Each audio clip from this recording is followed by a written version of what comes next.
সবাইকে বাংলা নববর্ষ ১৪৩২-এর শুভেচ্ছা জানাচ্ছি। ২৪-এর গণ অভ্যুত্থান আমাদের সামনে বৈষম্যহীন বাংলাদেশ গড়ে তোলার সুযোগ এনে দিয়েছে। এই সুযোগ যেন আমরা না হারাই। বৈষম্যহীন বাংলাদেশ গড়াই হোক এবারের নববর্ষে আমাদের অঙ্গীকার, বলেছেন অন্তর্বর্তীকালীন সরকারের প্রধান উপদেষ্টা অধ্যাপক ডক্টর মোহাম্মদ ইউনূস। চলুন নতুন বাংলাদেশ গড়ে তুলি।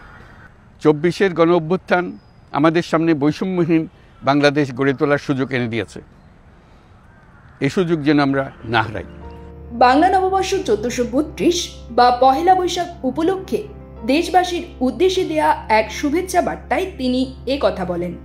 নতুন বাংলাদেশ গড়ে তুলতে দেশবাসীকে নতুন উদ্যমে কাজ করার আহ্বান জানিয়ে ডক্টর ইউনূস বলেন, পহেলা বৈশাখ সম্প্রীতির দিন, মহামিলনের দিন। আজকে সবাইকে আপন করে নেয়ার দিন। এবারের নববর্ষ নতুন বাংলাদেশের প্রথম নববর্ষ।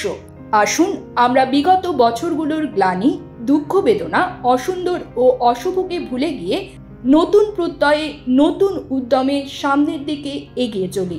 চলুন নতুন বাংলাদেশ গড়ে তুলি। বছরের এই দিনটিতেই আমরা সুযোগ পাই আমাদের সুদীর্ঘ ঐতিহ্যকে নতুনভাবে নতুন প্রজন্মের কাছে উৎসবমুখর পরিবেশে তুলে ধরতে এবং পৃথিবীর সামনে তুলে ধরতে।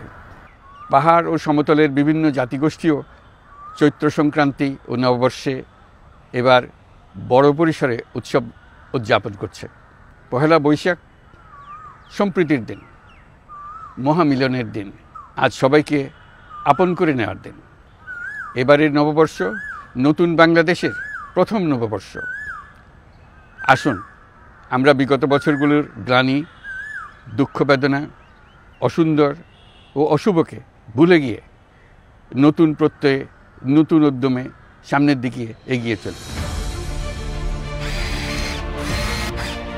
আলোতে থাকুন, ফোকাসে থাকুন, হাত রাখুন প্রজন্মের হাতে।